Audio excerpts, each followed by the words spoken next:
பிறந்து சிறந்த மொழிகளுக்கு இடையே சிறந்தே பிறந்த எனது மொழியாம் தாய்மொழியை வணங்கி பண்டிகையில் மகிழ்ச்சி இந்த காலமே என நல்லதோர் தீர்ப்பை வழங்க வந்திருக்கும் எனதருமை நடுவர் அவர்களை வணங்கி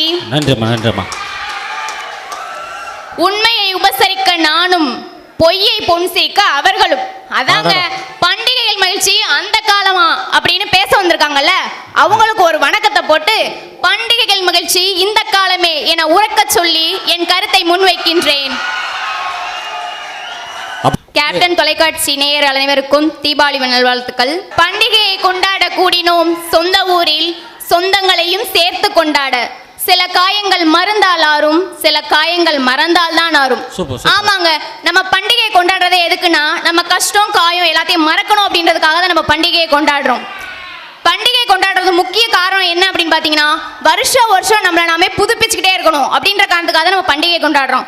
மனுஷன் அப்படின்றவன் மாறக்கூடியவன் தானே, அந்த பரிணாம வளர்ச்சிக்கு எப்ப தன்னை மாத்திக்க தான் செய்வான். இதுல என்ன தவறு இருக்கு?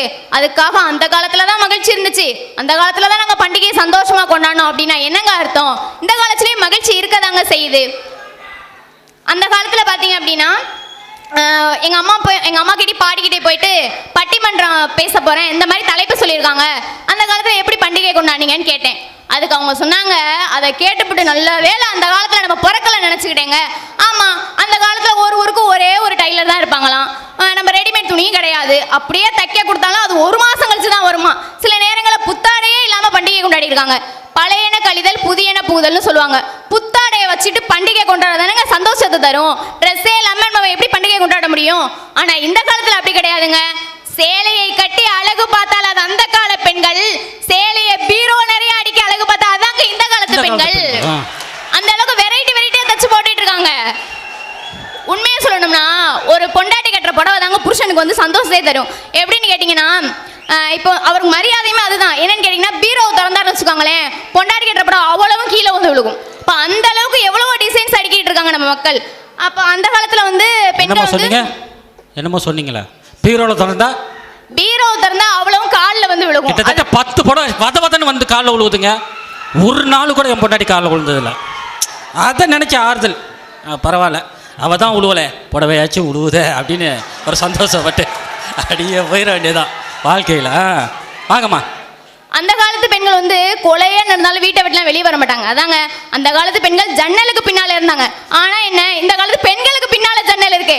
அந்த அளவுக்கு டிசைனா தச்சு போட்டுட்டு அசத்துறாங்களா இல்லையா? என்ன சோப் யூஸ் பண்றீங்கன்னு கேட்டா அது அந்த காலம், என்ன ஆப் யூஸ் பண்றீங்கன்னு கேட்டா அதாங்க இந்த காலம். மீசோ அப்புறம் பிளிப்கார்ட் அமேசான் சொல்லி எவ்வளவு ஆப் வந்துருச்சு. எல்லாத்துலயும் வீட்லயே உட்காந்துட்டு நம்மளுக்கு பிடிச்ச டிசைனை செலக்ட் பண்ணி எவ்வளவு சந்தோஷமா கொண்டாடிட்டு இருக்காங்க. இது அந்த காலத்துல கிடைச்சதா? இப்போ பண்டிகை அப்படின்னா நம்ம பயணம் செய்கிறோம். அந்த பயணத்துக்கு வந்து ஒரு கவிதை சொல்றேன் பார்த்துக்கோங்க. பேரிருளில் இரவு, வெளிச்சமுல்லா வானம், நேரமோ உறக்கத்தின் உச்சம், நடு இரவில் ஓர் தேநீர் இடைவெளி என சாதாரண பயணமும் சிறப்பு பேருந்தில் செல்ல சிறப்பாகத்தான் இருக்கும். ஒரு மருத்துவரை கேட்டீங்க அப்படின்னா பிறப்புக்கும் இறப்புக்கும் இடையில தான் வாழ்க்கை அப்படின்னுவாரு. ஒரு சாமியாரை கேட்டீங்கன்னா வெந்ததை தின்னு விதி வந்த சாவு அப்படின்னுவார். இதுவே நம்ம அழகிய மாணவர்களை கேட்டீங்கன்னா 2 அரியர் விழுந்தா கேப், அதுக்கு மேல போச்சுன்னா உனக்கு ஆப்புன்னு சொல்லுவாங்க நடுவர்களே. இதே மாதிரி தான் வாழ்க்கை அப்படிங்கிறது நம்ம நினைக்கிறத பொறுத்து அது சந்தோஷமா இருக்கா இல்ல சங்கடமா இருக்கா அப்படின்றதே இருக்கு. இப்போ நான் வந்து ஒரு இலங்கை தமிழர் பொண்ணு, வந்து நான் வந்து இலங்கையை சேர்ந்த பொண்ணு. என்னோட பெற்றோர்கள் வந்து 35 வருஷம் ஆச்சு இந்த இந்தியாவுக்கு வந்து. அவங்களோட சொந்தங்கள் வந்து அந்த காலத்தில் பிரச்சனை நடந்தப்ப உயிரோட இருக்காங்களா இல்லையான்னு தெரியும், ரொம்ப கஷ்டப்பட்டாங்க. அந்த மாதிரி நேரத்தில் இன்னைக்கு அரை நொடியில் அனைத்து உறவுகளும் ஒன்று சேர்ந்ததை ஸ்மார்ட் ஃபோன் அப்படின்றது மூலமா. இந்த ஸ்மார்ட் ஃபோன் வந்ததுக்கப்புறம் எங்கள் அப்பா இன்னைக்கு ஒரு பண்டிகைனா வீடியோ கால் போட்டு கண்ணீர் மல்க அவங்க கிட்ட பேசுறதை பார்க்கும்போது நாங்கள் அப்படி நெகிழ்ந்து போயிடுவோம் நடுவர்களே. இந்த சந்தோஷம் இந்த காலத்தில் தானே கிடைக்குது. நம்ம பல்லு இல்லாத பாட்டியை கூட பார்க்கலாம், ஆனால் செல் இல்லாத பாட்டியை பார்க்க முடியுமா? அதே மாதிரி ஒய்ஃப் இல்லாத மனுஷனை கூட பார்க்கலாம், ஒய்ஃபை யூஸ் பண்ணாத மனுஷனை பார்க்கவே முடியாது இல்லையா? இப்போ நம்ம எல்லாரும் 4G யூஸ் பண்றோம், ஆனா 6G வருதுன்னு வச்சுக்கோங்களேன், நம்ம அதை வரவேற்க தானே செய்யறோம். அதே மாதிரி புதியவைகளை நம்ம வரவேற்கணும். எப்ப பார்த்தாலும் பழசு பழசு பழசு பழசே பாடிட்டு இருந்தா எப்படிங்க? பழைய நினைவுகளை விட புதியவற்றை அழகா இன்னும் இனிதாய் மாற்றுறது நம்ம கையில தானங்க இருக்கு. இப்போ வந்து ஒரு பேரண்ட்ஸ் மீட்டிங் நடக்குது. ஒரு பேரண்ட் என்ன பண்றாருன்னா தன்னோட பையனை கூட்டிட்டு டீச்சர் கிட்ட போறாரு. போனா அடி நடிக்கிறாரு. என்னங்க இப்படி பையனை போட்டு அடிக்கிறீங்க, என்ன செஞ்சுக்க? பின்ன என்னங்க நோட்டு ஃபுல்லா கீர்த்தி சுரேஷ் எழுதி வச்சிருக்கான் அப்படின்னு சொல்றாரு. அப்போ அதுக்கு அந்த டீச்சர் சொல்றாங்க, ஐயோ பேரண்ட் வந்து ரொம்ப ஸ்ட்ரிக்டான ஆளு போல அப்படின்னு நினைச்சு கேட்கும்போது இவங்க சொல்றாங்க, என்னங்க பெரிய கீர்த்தி சுரேஷ், அந்த கால கேஆர் விஜய் மாதிரி வருமா அப்படிங்கிறாங்க.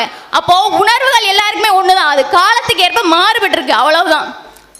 எனவே நடப்பவைகளை புரிந்து கொண்டு நல்லதொரு தீர்ப்பாக பண்டிகையில் மகிழ்ச்சி இந்த காலமே என கூறுமாறு நல்லவர்களை கேட்டுக்கொண்டு இனிதே முடிக்கிட்டேன். நன்றி, வணக்கம்.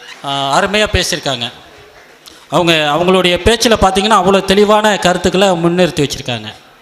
இலங்கையிலேருந்து அவங்களுடைய உறவினர்கள் எப்படி இருப்பாங்கன்னே தெரியாது. ஏன்னா 30 வருஷத்துக்கு முன்னாடி அவங்க வந்திருக்காங்கன்னா, அவங்க அப்பா அம்மா வந்திருக்காங்கன்னா இந்த பொண்ணு அப்போ பிறந்திருக்க மாட்டாங்க.